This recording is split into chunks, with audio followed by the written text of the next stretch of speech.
Hello, good morning everyone. अतुल्य series जो कि हमने यूपीएससी मेंस के लिए स्टार्ट करी, इस सीरीज का ऑब्जेक्टिव है कि यूपीएससी में, जैसा कि हम लोग प्रमोट भी करते हैं, कि आपने अगर यूपीएससी के अंदर 2000 क्वेश्चंस अपने हाथ से लिखे हो, उनको रिपीटेडली अगर आप रिवाइज करें तो आपके chances of selection in mains examination will amplify.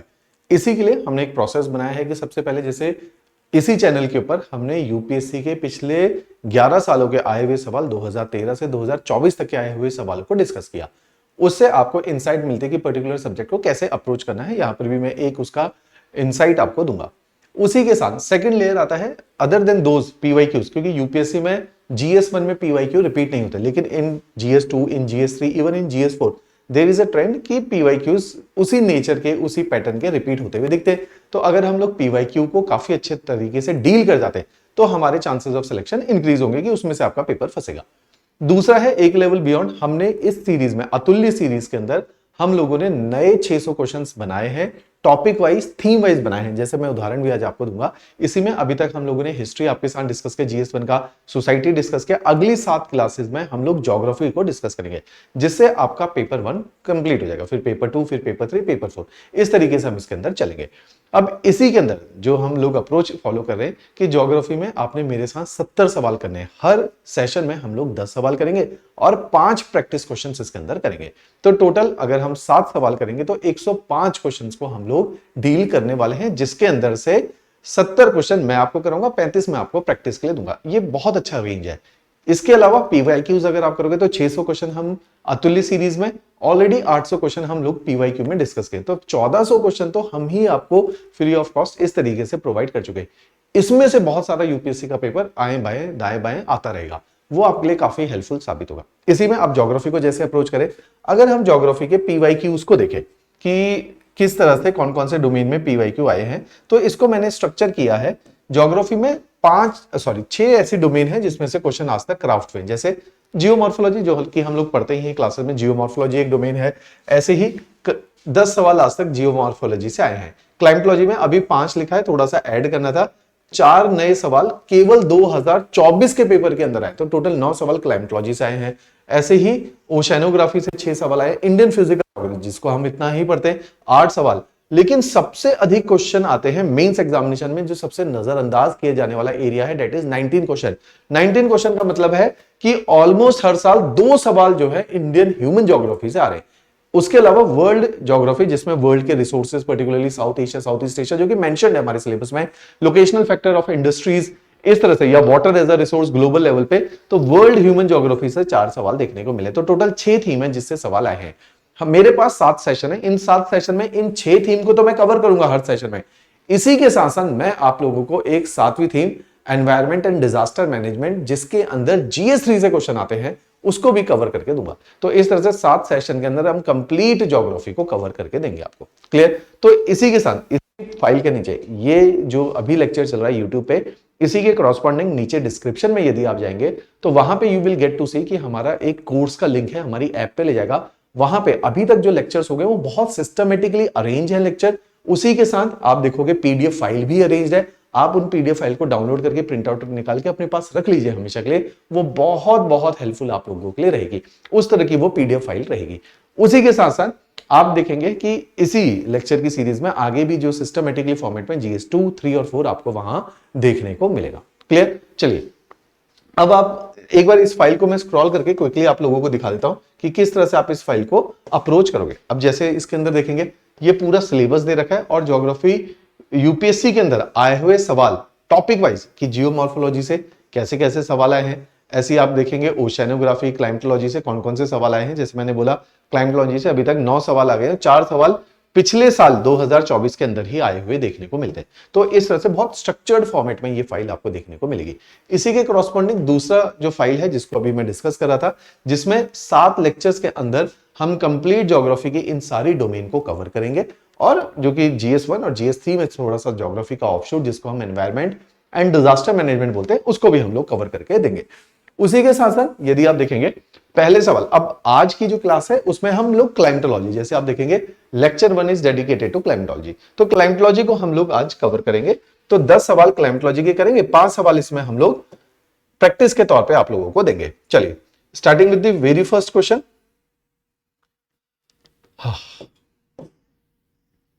देखिए क्वेश्चन विजिबल है और आप इसको रीड कर सकते हैं मेरे समक्ष। क्वेश्चन बोलता है explain the concept of pressure belt. हम लोग पढ़ते ही हैं प्रेशर बेल्ट के बारे में, तो explain the concept of pressure belt, full stop. UPSC nature का क्वेश्चन है 15 मार्क्स का। तो यूपीएससी में जब 15 नंबर का क्वेश्चन आता है तो 2 से 3 भाग उसके रहते हैं। तो क्वेश्चन आगे बोलता है enumerate the various pressure belt form over the earth surface. अलग अलग प्रकार की जो प्रेशर बेल्ट हम लोग पढ़ते हैं, 7 तरह की प्रेशर बेल्ट है, उसमें से मुख्य तौर पर 4 प्रेशर बेल्ट है, बाकी उसी का रेप्लिका हेमिस्फीयर है, उनके बारे में पूछा है। उसके बाद पूछा कि प्रेशर बेल्ट की कुछ सिग्निफिकेंस हमें बता दीजिए। तो 3 भाग हैं सवाल के। मैं एक एक टॉपिक अंदर डिस्कस नहीं करूंगा ना, हम स्ट्रक्चर करेंगे। प्रेशर बेल्ट को हम लोग डिस्क्राइब करेंगे, भाई प्रेशर बेल्ट क्या होते हैं, तो उसकी एक परिभाषा देगी कि भाई ये प्रेशर बेल्ट डायनामिक और थर्मल फैक्टर की वजह से धरती के ऊपर 7 प्रकार की प्रेशर बेल्ट शेप में आती है। ये प्रेशर बेल्ट ऑल्टरनेट फॉर्मेट में अरेंज रहती है और इन्हीं प्रेशर बेल्ट का आउटकम है कि पूरे ग्लोबल लेवल पे प्लैनेटरी या परमानेंट या प्राइमरी सर्कुलेशन सिस्टम शेप में आता है। उसी के साथ अब आप एक एक प्रेशर बेल्ट के बारे में बताने को बोला गया, तो आप बताओगे कि पूरी दुनिया में 4 प्रकार की प्रेशर बेल्ट है। पहली प्रेशर बेल्ट जो कि इक्वेटोरियल लो प्रेशर बेल्ट नाम से जानी जाती है, जिसको अदरवाइज डोल्ड्रम भी बोला जाता है, ITCZ भी इसी को बोला जाता है। और इस प्रेशर बेल्ट पे because of rising thermal convection current thermally induced है। ऊपर की तरफ एयर जाती है, बादल बनाती है और वहां पे बहुत अच्छी खासी बारिश होती है, जिसकी वजह से ट्रॉपिकल एवरग्रीन रेन फॉरेस्ट वहां पे जन्म लेते हैं। ये कुछ कीवर्ड्स इसके अंदर आ जाएंगे। दूसरी प्रकार की प्रेशर बेल्ट का नाम है सब ट्रॉपिकल हाई प्रेशर बेल्ट, जिसको हॉर्स प्रेशर बेल्ट भी बोला जाता है ओवर द सीज। और ये भी एक एरिया ऑफ काम एयर ही होता है और यहाँ पे ऊपर से नीचे एडवेक्शनल मूवमेंट ऑफ एयर हमें देखने को मिलती है और जमीन के ऊपर बहुत शांत हवा यहाँ पे रहती है। इस तरह की प्रेशर बेल्ट है। क्योंकि हवा नीचे की तरफ बैठती है तो एंटी साइक्लोनिक कीवर्ड डालेंगे, एंटी साइक्लोनिक कंडीशंस फॉर्म होती हैं, जिसकी वजह से हम लोग देखते हैं, एक एक शब्द ध्यान से सुनना है ना, एंटी साइक्लोनिक कंडीशंस फॉर्म होती है जिसकी वजह से नीचे एरिड और ड्राई कंडीशंस होती हैं। डेजर्ट फॉर्मेशन यहीं पे ट्रॉपिकल ट्रेड विंड डेजर्ट यहीं पे वेस्टर्न मार्जिन पे बने हुए दिखते हैं। उदाहरण के तौर पे हमने 2 उदाहरण दिए, सहारा डेजर्ट और एटाकामा डेजर्ट इसका उदाहरण है। तीसरे स्थान पे एक सब पोलर लो प्रेशर बेल्ट बनती है जो कि मिडिल लैटिट्यूड के थोड़ा बियॉन्ड बनती है। ये प्रेशर बेल्ट 2 एयर सर्कुलेशन के स्ट्राइक करने की वजह से बनती है और स्प्रिंकलिंग आउट या spread out effect of the earth के रोटेशन की वजह से प्रेशर बेल्ट डायनामिक फैक्टर्स है, उनकी वजह से जन्म लेती है और यहाँ पे हवा ऊपर की दिशा में उठती है। क्योंकि ऊपर की दिशा में उठती है तो स्वाभाविक है बारिश यहां ज्यादा आती है। तो this pressure belt is associated with the temperate evergreen forest या टेम्परेट डेसिडियस फॉरेस्ट की ये प्रेशर बेल्ट कॉनिफेरस फॉरेस्ट की मानी जाती है। इसके बियॉन्ड चले जाएंगे तो पोलर हाई प्रेशर बेल्ट हमें देखने को मिलती है, जहां पे अगेन एंटी, आपने टेक्निकल वर्ड यूज करने, एंटी या ज्योग्राफिकल शब्द यूज करने, एंटी साइक्लोनिक कंडीशंस मिलती है और यहाँ पे बहुत कोल्ड और ड्राई सिचुएशन रहती है क्योंकि एंटी साइक्लोनिक कंडीशंस है। तो इस प्रकार से 4 प्रकार के प्रेशर बेल्ट के बारे में हमने जाना। अच्छा, ये प्रेशर बेल्ट से होता क्या है? सबसे पहला, यही pressure belt polar global circulation system या प्लैनेटरी सर्कुलेशन सिस्टम के लिए रेस्पॉन्सिबल है और उसकी वजह से हमारी प्राइमरी विंड शेप में आती है। यही प्रेशर बेल्ट अलग अलग भाग में अलग अलग प्रकार का क्लाइमेट को शेप रखती है। जैसे उदाहरण के तौर पे हमने डोल्ड्रम रीजन में देखा फॉरेस्ट बन रहे, वहीं पे उससे थोड़ी सी ही नेक्स्ट जो अल्टरनेट प्रेशर बेल्ट है, नेक्स्ट प्रेशर बेल्ट है, वहां पे हमें देखने को मिला डेजर्ट्स बन रहे, फिर टेम्परेट फॉरेस्ट बन रहे, तो फिर पोल्स के ऊपर बहुत लो प्रेसिपिटेशन पूरे साल भर में हमें देखने को मिली। तो अलग अलग प्रकार जगहों पर अलग अलग प्रकार के क्लाइमेट को यह जन्म दे देती है। ओशन सर्कुलेशन सिस्टम इन्हीं प्रेशर बेल्ट का आउटकम होता है विंड सर्कुलेशन सिस्टम, जिससे ओशनिक सर्कुलेशन सिस्टम ड्राइव होता है। इन्हीं प्रेशर बेल्ट की वजह से दुनिया में अलग अलग प्रकार का क्लाइमेट प्रिवेल करता है और उसी का आउटकम है कि दुनिया में अलग अलग प्रकार की इकोनॉमिक एक्टिविटी है। उदाहरण के तौर पर नोमैडिज्म होता है डेजर्ट्स के अंदर, इक्वेटोरियल रेन फॉरेस्ट के ऊपर ट्राइबल कल्चर हमें देखने को मिलता है, शिफ्टिंग एग्रीकल्चर देखने को मिलता है इन्हीं प्रेशर बेल्ट की वजह से। और दुनिया के अलग एग्जांपल्स भी आप इसमें कोट कर सकते हो। तो ये प्रेशर बेल्ट के बारे में आपने बात बोली, सिंपल है, सिग्निफिकेंस बता दी, टाइप ऑफ प्रेशर बेल्ट बता दी और प्रेशर बेल्ट की परिभाषा बता दी। ज्योग्राफी में बिना डायग्राम के आप समझे कि you are going to lose 1 और 2 मार्क्स। तो मेक श्योर कि अगर GS1 में टोटल 20 में से 6 से 7 सवाल जनरली ज्योग्राफी के ट्रेंड है, 7 सवाल आ रहे हैं, तो if with the help of diagram in every question you are scoring 1 और 2 मार्क्स, तो एट द एंड 10 मार्क्स आपके इंक्रीज हो रहे हैं GS1 में। तो ऑलवेज मेक श्योर कि 10 मार्क्स आपने ये फ्री के ले लेने हैं, जिसमें डायग्राम एक बनेगा। डायग्राम स्पेस के हिसाब से अगर 10 नंबर का सवाल है तो 2 पेज, 15 नंबर का सवाल है तो 3 पेज। डायग्राम कोशिश कीजिए पेज के राइट हैंड साइड कॉर्नर में कहीं पे लोकेट करें ताकि आपके लिखने की स्पेस में कभी भी क्रंच आपको फील ना हो। चलिए दूसरा सवाल देखते हैं, describe the different type of planetary winds, है ना, प्रेशर बेल्ट पढ़ा, अब प्लैनेटरी विंड्स पे आ रहे। What is the implication of these planetary wind across the globe. तो इन्होंने पूछा प्लैनेटरी विंड्स जो है क्या सिग्निफिकेंस होती है? तो स्वाभाविक है, सिग्निफिकेंस चाहे पूछे तो सबसे पहले प्लैनेटरी विंड्स की परिभाषा आप लिखोगे। ये जो प्लैनेटरी विंड्स है ये जन्म लेती हैं because of the pressure belts, और उस प्रेशर बेल्ट से पूरे ग्लोब में ये परमानेंट या प्राइमरी सर्कुलेशन सिस्टम शेप में आ जाता है। तीन प्रकार के सर्कुलेशन सिस्टम है, एक है जी ट्रेड विंड, एक है जी वेस्टर्लीज, एक है जी पोलर ईस्टर्ली। जो ट्रेड विंड है, ट्रेड में बहुत हेल्प करती रही थी सब ट्रॉपिकल हाई प्रेशर बेल्ट से इक्वेटोरियल लो प्रेशर बेल्ट की तरफ इनकी north east and south east direction में मूवमेंट होती है। तो फ्रॉम दी डेजर्ट्स है ना towards the equatorial rain forest ये मूव करती है, वहां पे ऊपर की दिशा में उठ के फिर बैठ जाती है। इस तरह की ये trade wind, surface trade winds रहती हैं, और ये जो है ट्रेड में हमें हमेशा से एसोसिएट करती थी। इस तरह से इनके बारे में बता देंगे। दूसरी है जी वेस्टर्लीज के बारे में बताएंगे। वेस्टर्लीज जो कि वेस्ट टू ईस्ट, जनरली दिशा के नाम पे इनका नाम रखा गया है, वेस्ट टू ईस्ट चलती है, और ये टेम्परेट लैटिट्यूड्स में चलने वाली हवाएं हैं, मिडिल लैटिट्यूड में ये चलती हैं, और ये विंड्स जो है western margin of the continent में रेनफॉल के लिए भी रेस्पॉन्सिबल रहती हैं। इस तरह से वेस्टर्लीज है। इनके तीन उपनाम रखे गए इन द सदर्न हेमिस्फीयर, तीन एडजेक्टिव हम इनके लिए यूज करते हैं, roaring 40s, furious 50s and श्रिकिंग 60s। इस उपनामों से इन्हें सदर्न हेमिस्फीयर में पुकारा जाता है because of their exceptionally high velocity. Third type की विंड्स हमें देखने को मिलती है जिनको बोला जाता है पोलर ईस्टर्लीज। ये जो पोलर ईस्टर्लीज है ये ठंडी हवाएं होती हैं, पोलर हाई प्रेशर बेल्ट से सब पोलर लो प्रेशर बेल्ट की तरफ मूवमेंट रखती हैं, और इन विंड्स के अंदर जिनको हम पोलर ईस्टर्लीज बोल रहे हैं, लोकलाइज नेम है, साइबेरिया में इनको पुर्गा बोला जाता है, कनाडा के अंदर इनको ब्लिजर्ड नाम से जाना जाता है। इस तरह की ये विंड सर्कुलेशन सिस्टम हमें देखने को मिलता है। तो ये जो है तीन तरह की विंड्स के बारे में हमने बताया। फिर उन्होंने बोला कि जी सिग्निफिकेंस भी इसकी बता दो। भाई सिग्निफिकेंस इसकी वही है जो हमने अभी प्रेशर बेल्ट की ली थी, कि इनकी सिग्निफिकेंस क्या है कि ये पूरी दुनिया में अलग अलग प्रकार के क्लाइमेट और वेदर फिनोमिना को शेप में लेकर आएंगे, ओशन सर्कुलेशन सिस्टम को लेकर आएंगे शेप में, साथ में नेविगेशन में विंड सर्कुलेशन सिस्टम में नेविगेशन में हेल्प करते हैं, और सेलिंग शिप पहले हुआ करते थे उनको पतवार वाले जहाजों को एक जगह से दूसरी जगह में ले जाने के काम करते हैं। जो सबसे इंपॉर्टेंट इनका कंट्रीब्यूशन है वो है redistribution of heat and moisture all across the globe. तो पूरी दुनिया में redistribution of heat and moisture जो करती है यही विंड्स की देन है। ये इनके सबसे इंपॉर्टेंट जो है काम है, जिसके से heat budget of the earth हमारा मेंटेन रहता है। और एक डायग्राम मैंने दो बनाए हैं, जान के आपने एक ही डायग्राम वहां पेपर में बनाना है, काफी मतलब आपके मार्क्स को हेल्प करेगा। तो सीधे क्वेश्चन, अगर आप ज्योग्राफी में यूपीएससी में देखेंगे the nature of the question are very direct and straightforward. तो वो कंटेंट ड्रिवन है, उसमें बहुत आंसर राइटिंग नहीं लगेगी, स्ट्रक्चर बहुत सिंपल है। जैसे सोसाइटी के क्वेश्चन बहुत पेचीदा आते हैं, पॉलिटी के क्वेश्चन बहुत पेचीदा आते हैं, पेचीदा क्वेश्चन को डील करना थोड़ा कठिन है। यहां सवाल आपके पढ़े में से आने की संभावना है। अगर हम लोग 70 क्वेश्चन यहां पे करेंगे तो मेरा ऐसा है कि 70 से 80%, अगर 7 सवाल आएंगे तो एटलीस्ट 5 सवाल इन डोमेन के आसपास से आपको स्ट्राइक कर जाएंगे। चलिए तीसरा सवाल देखते हैं। Discuss the concept of tricellular meridional circulation of air, highlight the significance of these cell formed over the earth surface. Simple है, तो आप इस फिनोमेना को बताओगे। Tricellular meridional circulation of air एक लैटिट्यूडनल फ्लो ऑफ हीट है जिससे equator से पोल्स की तरफ मूवमेंट ऑफ हीट हमें देखने को मिलता है।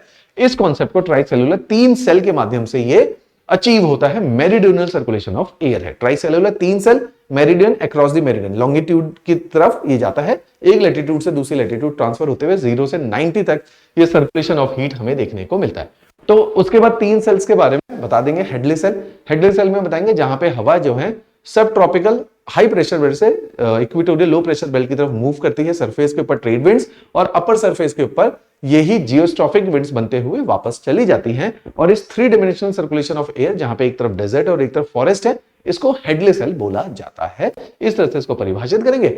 दूसरे सेल फेरल सेल की बात करेंगे, जिसमें मिडिल लैटिट्यूड सेल भी बोला जाता है। टेम्परेट लैटिट्यूड में यह बनता है, जिसमें हवाएं high pressure tropical high pressure belt से पोलर लो प्रेशर बेल्ट की तरफ सर्कुलेट होती है, और ये जो है इस तरह से सर्कुलेशन सिस्टम शेप में आता है। और तीसरा पोलर सेल, जिसको हम बोलते हैं फ्रिजिड जोन के ऊपर बना गया सेल।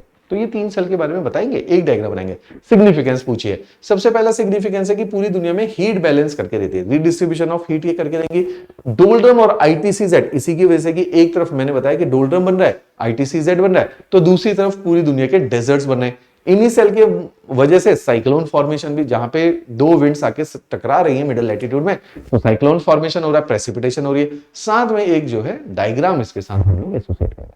तो इस तरह का जो सेल है उसको परिभाषित करेंगे। तो हम यहाँ पे कंटेंट की डेप्थ में ना जाते हुए, क्योंकि हम आंसर राइटिंग यहाँ पे डिस्कस करें, तो मेजरली अवर थ्रस्ट कंटेंट, क्योंकि आप समझदार बच्चे, कंटेंट आप यहां से पढ़ सकते हैं, स्ट्रक्चर को समझते हैं।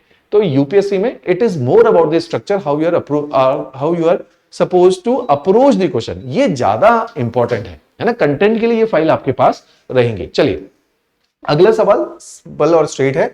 Draw a comparison between tropical cyclones and temperate cyclone in terms of their formation, their region of influence, their weather, the weather phenomena associated with them and their trajectory, their movement, कि कहां बनते हैं, कैसे बनते हैं, कहां जाते हैं, किस प्रकार का वेदर लाते हैं। दो तरह से इस आंसर को अप्रोच किया जाता है। इधर you can put up a line in between your page and divide the temperate and tropical cyclone into two part, और इन चार फिनोमिना को जो पूछे गए उसके हिसाब से परिभाषित करते हुए एक कंपैरिजन ड्रॉ करते हैं। एक ये तरीका है। दूसरा तरीका है ट्रॉपिकल साइक्लोन के बारे में ये चार चीजें बता दीजिए, टेम्परेट साइक्लोन के बारे में चार चीजें बना दीजिए, दोनों के डायग्राम्स बना दीजिए और एक कंक्लूजन लिख दीजिए। ये भी एक दूसरा तरीका है।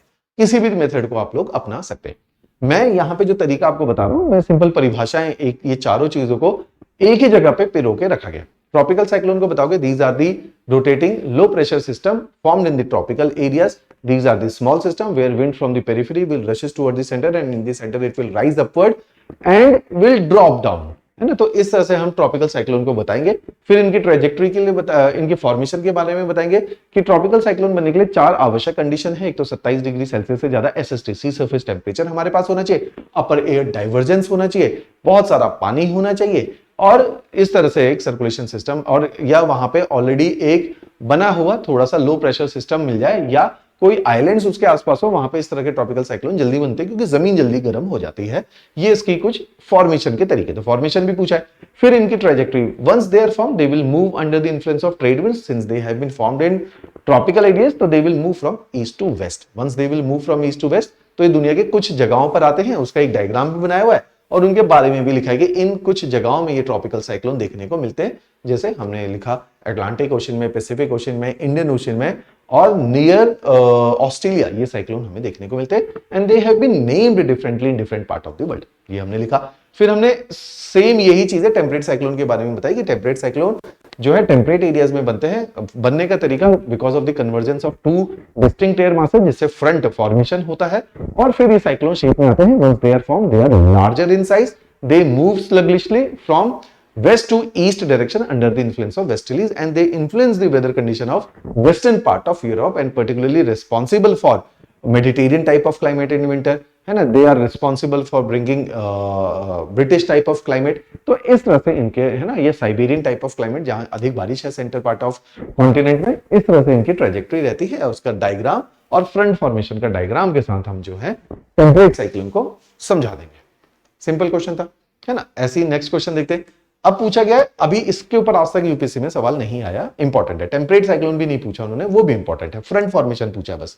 Explain the formation of anti cyclone. देखिए मैंने 10 सवाल यहां पे डिस्कस किए, 9 सवाल ऑलरेडी यूपीएससी के आ गए, तो मोटा मोटा 20 सवाल आपको देखने को मिल रहे हैं क्योंकि यूपीएससी के क्वेश्चन हेल्प करेंगे ये आपको हमेशा ही। Explain the formation of anticyclone. What is the type of climatic and weather condition associated with anticyclone? Discuss the significance of anticyclone. तो उन्होंने कहा एंटीसाइक्लोन क्या होते हैं, किस तरह का क्लाइमेट और वेदर कंडीशन प्रिपेयर करते हैं और इनकी क्या सिग्निफिकेंस हमें देखने को मिलते हैं। परिभाषित कर देंगे। Anticyclone are the stable system where wind at the centre will drop down या sink from the above and at the surface it will diverge into towards the periphery. तो in anticyclone we could see centre point of high pressure and periphery of low pressure is being witnessed. तो इस तरह से anticyclone को परिभाषित करेंगे। वो बड़े सिस्टम होते हैं, स्टेबल सिस्टम होते हैं, क्लाइमेटिक स्टेबिलिटी लेकर आते हैं और एक जगह पे अगर बैठते हैं तो लंबे समय तक वहीं पे ये सेटल रहते हैं। अब पूछा कि कितने जो है अलग अलग प्रकार के वेदर इसके साथ एसोसिएटेड रहते हैं, तो बताओगे भाई क्लियर स्काई है, सिंपल वेदर रहता है, क्लाइमेटिक एक्सट्रीम लेकर आता है। अगर ये ठंडी जगह पे बैठेंगे तो कोल्ड वेव्स लेकर आएगा, गर्म जगह में जैसे भारत के ऊपर बैठेंगे तो ये लू जैसी कंडीशंस पैदा कर देते हैं। इस तरह के ये एंटीसाइक्लोन होते हैं। सर्दियों में भारत में अगर ये सेटल होते हैं तो स्मॉग लाइक कंडीशंस को क्रिएट करने का काम करेंगे। तो सिग्निफिकेंस भी इनकी यही सारी होगी कि कोल्ड वेव लेंगे, पुअर हीट वेव्स लेंगे, लू जैसी हीट वेव्स, या Europe is railing under the pressure of heat waves during summer season, poor air quality करते स्मॉग को बढ़ावा देते हैं और स्टेबल वेदर कंडीशंस ये लेकर आते हैं। एग्रीकल्चर में भी इनका सिग्निफिकेंस है, एग्रीकल्चर के लिए हार्मफुल है एंटीसाइक्लोन्स अगर इस तरह के डेवलप हो जाते हैं। तो ये सब एंटीसाइक्लोन के बारे में बातें और एक छोटा सा डायग्राम एंटीसाइक्लोन का यदि आप बना दें तो उतना जो है पर्याप्त हमारे लिए रहता है। सिंपल। चलिए moving ahead with the next condition. Describe the concept of front formation. What are the region associated with the front formation? Highlight the significance of front on world climate. Front formation को पूछे तो front formation हम समझेंगे कि दो distinct air masses के टकराने वाले पूरे जोन को, पूरे रीजन को फ्रंट बोला जाता है। और इस फ्रंट के अंदर हम देखते हैं जमीन से लेकर ऊपर तक काफी ज्यादा स्काई है, up to troposphere front create हो जाता है। और फ्रंट के दोनों तरफ कई सारे वेदर कंडीशन डिफरेंट रहते हैं, जैसे कि डिफरेंशियल नॉर्मल नेक्स्ट कहता है, डिफरेंट ह्यूमिडिटी रहती है, डिफरेंट टेम्परेचर रहता है, different direction of wind velocity flow हमेशा देखने को मिलता है। तो दो distinct air masses in terms of everything is distinct about that, वो जहां पे कन्वर्ज करते हैं वहां पे फ्रंट फॉर्मेशन होता है। तो ये रीजन दुनिया में कहां पे फ्रंट आते हैं, हम कहते हैं जी 4 जगहों पर आते हैं। ग्रेट लेक रीजन में फ्रंट आते हैं, अटलांटिक ओशन में फ्रंट आते हैं, पैसिफिक ओशन में फ्रंट आता है, मेडिटेरियन सी में जो फ्रंट बनते हैं वो भारत के ऊपर भी वेस्टर्न डिस्टर्बेंसेस की तरह प्रभाव डालते हैं। तो ये देखेंगे ये 4 लोकेशन हमने फ्रंट की बना दी और ये क्लोज व्यू जो है फ्रंट का बना दिया। फिर उन्होंने कहा जी फ्रंट से क्या होता है, फ्रंट से एनर्जी ट्रांसफर होता है, फ्रंट वेदर फिनोमिना को इन्फ्लुएंस करते हैं, जैसे भारत के अंदर सर्दी में बारिश होना वेस्टर्न डिस्टर्बेंसेस में, या British type of climate front की वजह से बनते हैं, या जो मेडिटेरियन टाइप ऑफ क्लाइमेट में जाड़ों के अंदर रेनफॉल, हमारे वहां भी जाड़ों में आ रही है ना, तो मेडिटेरियन टाइप ऑफ क्लाइमेट में जाड़ों में जो रेनफॉल आती है वो भी फ्रंट फॉर्मेशन की वजह से ही हमें देखने को मिलती है। तो ये इनकी कुछ एक कॉन्ट्रीब्यूशन है। अगला सवाल देखते हैं, what are geostrophic wind, explain the characteristics and formation of geostrophic winds. तो जियोस्ट्रॉफिक विंड हम लोगों ने एनसीईआरटी में भी पढ़ा है। तो these are the high altitude fast flowing wind which are flowing from west to east and winds are parallel to the isobar. तो इनकी प्रॉपर्टीज क्या, फास्ट फ्लोइंग विंड है, अपर एटमॉस्फेरिक विंड्स है, and winds are parallel flowing parallel to the isobar, जो अनुमम नहीं होता है, perpendicular flow करती है। तो ये इनकी कुछ की कैरेक्टरिस्टिक्स होती हैं। एक डायग्राम के माध्यम से इन की कैरेक्टरिस्टिक्स को दर्शा दिया। फिर बताया कि क्या कैरेक्टर होता है आइसोबार के, जो मैंने बताया ना कैरेक्टरिस्टिक्स पूछा, parallel to the isobar, high altitude और कांस्टेंट स्पीड एंड डायरेक्शन इनकी देखने को मिलती है। फॉर्म कैसे होती है कि प्रेशर ग्रेडियंट फोर्स लगातार जो है एक ही प्रेशर ग्रेडियंट फोर्स इसमें कांस्टेंट होता है, लेकिन कोरियलिस फोर्स लगातार ऑल्टीट्यूड के साथ बढ़ता रहता है, विंड वेलोसिटी के साथ बढ़ता रहता है। विंड वेलोसिटी अपर एटमॉस्फेयर में इसलिए बढ़ जाती है क्योंकि फ्रिक्शनल फोर्स उसको कम एक्सपीरियंस होता है, ऊपर एटमॉस्फेयर इज लेस कॉन्सेंट्रेटेड दो, so that wind therefore wind can move in faster with faster velocity, जिसकी वजह से कोरियलिस फोर्स वेलोसिटी से जुड़ा होता है वो भी इंक्रीज हो जाता है। तो लगातार इसकी एक बेंडिंग होती रहती है, जो कि इस डायग्राम में आप देख सकते हैं। तो विंड की बेंडिंग होते होते when wind become parallel to the isobar then it will be called as geostrophic wind. तो इस तरह से ये बनती है। सिग्निफिकेंस है कि वेदर जो है, इससे आप पता लगा सकते हैं कि किस तरह का वेदर होने वाला है। जेट स्ट्रीम इन्हीं जियोस्ट्रॉफिक विंड के बीच की पॉकेट्स होती है, तो जेट स्ट्रीम को भी जन्म यही जियोस्ट्रॉफिक विंड्स देती है। क्लियर? जेट स्ट्रीम आज तक नहीं पूछा गया, इंपॉर्टेंट क्वेश्चन है। तो describe the concept of jet stream, discuss this region affected by jet stream and their effect. तो जेट स्ट्रीम पूछा, तो जेट स्ट्रीम को हम यही बोलेंगे, jet stream are the fast flowing pockets of fast flowing wind in between the geostrophic winds. They generally flow from west to east and are primarily found between in 3 region. One is in the subpolar belt, है ना, outside the poles, तो polar front बोला जाता है, polar front jet stream, सब tropical westerly jet stream जो भारत में भी आती है। तीसरी जो आजकल मॉनसून के अंदर जन्म लेती है, ट्रॉपिकल ईस्टर्ली जेट स्ट्रीम भी हमें देखने को मिलती है। तो 3 प्रकार की जेट स्ट्रीम हमें देखने को मिल रही है। तो इंपैक्ट क्या है इन जेट स्ट्रीम का, ये पूरी दुनिया में वेदर को जो है इन्फ्लुएंस करेंगे। एयर ट्रेवल हम लोग देखते हैं ना, इनका नाम ही जेट स्ट्रीम ऐसे ही पड़ा था कि जापान जो है यूएसए से जापान की तरफ कुछ एयरक्राफ्ट उड़े, but they could not reach Japan from the Pacific coast, तो वहां पे ये जेट स्ट्रीम डिस्कवरी। तो एयर ट्रेवल में हेल्प भी करते हैं, अगर इनकी पॉकेट में आप सेम डायरेक्शन में डाल दो तो एयरप्लेन तेज हो जाता है। अगर ये रिवर्स आ रही है तो आप इनको जो है अवॉइड करना शुरू कर देते हो, ताकि आपके जेट की स्पीड को कम कर दें, ना कर दें। थर्ड इनका है क्लाइमेट चेंज में बहुत बड़ा रोल ये जेट स्ट्रीम प्ले कर रही है आजकल, इसको हम लोग अलग से भी करेंगे। और seasonal shift in jet stream का होता रहता है। तो ये 4 जो है पॉइंट इनके अभी recent significance of these jet stream हमें देखने को मिले। क्लियर? तो इसके 2 डायग्राम मैंने बनाए, आपने पेपर में एक ही डायग्राम बनाना है। एक बहुत इंपॉर्टेंट कॉन्सेप्ट मेरे को आजकल लग रहा है पोलर वॉर्टेक्स का, जो कि क्लाइमेट चेंज के साथ एसोसिएटेड है। Explain the concept of polar vortex, discuss how polar vortex influence global climate. Polar vortex को हम लोग समझाते हैं जो अपर एटमॉस्फेरिक स्ट्रेटोस्फेयर के ऊपर जो साइक्लोनिक कंडीशंस डेवलप होती हैं ओवर द पोल्स, और इन साइक्लोनिक कंडीशंस को, इन पोलर वॉर्टेक्स को, जो एक साइक्लोनिक कंडीशन डेवलप हुई है, इसको बांध के रखती है पोलर फ्रंटेड जेट स्ट्रीम, और इसी के अंदर ये सारा साइक्लोनिक कंडीशंस होती हैं। ये साइक्लोनिक कंडीशन जो पोल्स के ऊपर बन जाती हैं, ये पूरे दुनिया से हवाओं को अपनी तरफ आकर्षित करती हैं, अपर एटमॉस्फेरिक विंड्स को, जियोस्ट्रॉफिक विंड्स को आकर्षित करती हैं इस फिनोमिना को पोलर वोर्टेक्स, तो पोलर वोर्टेक्स क्या है, upper atmospheric cyclonic condition which has been formed over the poles, तो उसको पोलर वोर्टेक्स बोलते हैं। वो पोलर वोर्टेक्स समय समय पे अलग अलग सीजन में बढ़ता और घटता रहता है। जब आजकल गर्मियां चल रही हैं तो नदर्न हेमिस्फीयर में पोलर वोर्टेक्स श्रिंक हो गया, सदर्न हेमिस्फीयर में ये एक्सपैंड हो गया, तो वाइस वर्सा ये चलता रहता है। ऐसे कंडीशन को पोलर वोर्टेक्स हम लोग बोलते हैं। तो पोलर वोर्टेक्स का इंफ्लुएंस क्या है, स्टेबल पोलर वोर्टेक्स है तो बहुत अच्छी बात है, ग्लोबल सर्कुलेशन ठीक रहेगा, लेकिन क्लाइमेट चेंज की वजह से ये डिस्टर्ब हो गया है। तो डिस्टर्ब हो गया तो कई बार बहुत ठंड आ जाती है, जैसे यूएसए के अंदर कई बार क्या होता है कि गर्मियों के अंदर बारिश गिर जा रही है, जेट स्ट्रीम को इंपैक्ट करेगा। तो ग्लोबल क्लाइमेटिक पैटर्न को, जैसे आजकल हम लोग देख रहे हैं कभी मॉनसून जल्दी आ रही है, कभी लेट आ रहे हैं, कभी डिलेड आ रहे हैं, तो ग्लोबल पैटर्न को अब ये डिस्टर्ब करना शुरू हो चुका है। इस तरह का ये पोलर वोर्टेक्स होता है, इंपॉर्टेंट है ये ना यूपीएससी के लिए, क्योंकि अखबारों में और डाउन टू अर्थ में इसके ऊपर आर्टिकल है। नेक्स्ट है, what is the phenomena of urban heat island, how urban heat island are formed, highlight the impact of urban heat island. क्या होते हैं, कैसे बनते हैं, क्या इसका इंपैक्ट होता है। अर्बन हीट आइलैंड को हम डिस्क्राइब करते हैं कि ये अर्बन एरियाज में जो रूरल एरियाज के कंपैरेटिवली ज्यादा टेम्परेचर हमें देखने को मिलता है, उसको हम अर्बन हीट आइलैंड बोलते हैं।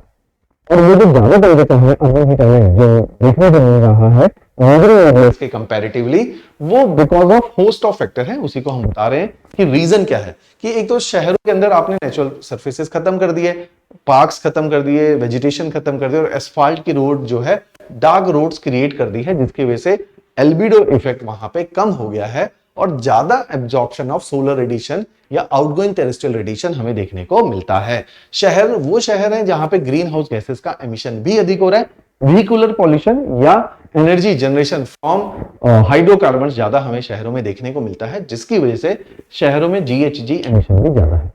ये अर्बन हीट आइलैंड के बनने के कारण है। इंपैक्ट क्या आता है, एग्जाम्पल के साथ लिखेंगे, डेटा जो है अखबारों में आए।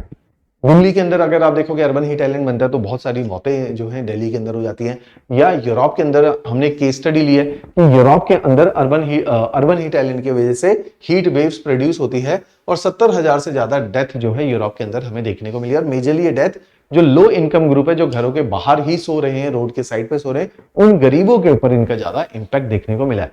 अर्बन हीट आइलैंड की वजह से लोग ज्यादा ट्रॉपिकल नेशन में एयर कंडीशन यूज करें, जिससे एनर्जी डिमांड बढ़ रही है, उस एनर्जी को हम जीएचजी से ही बना रहे हैं, ग्रीन हाउस गैसेस का एमिशन बढ़ रहा है, हाइड्रोकार्बन बर्निंग से बना रहे हैं, उससे और ज्यादा क्लाइमेट चेंज एक्सेंचुएट हो रहा है। तो एक ये विशियस साइकिल बन चुकी है जिसके अंदर हम लोग फंस गए। तो सोल्यूशन है, क्योंकि एक प्रॉब्लम पूछी उन्होंने तो इसका सोल्यूशन ऑफर करेंगे।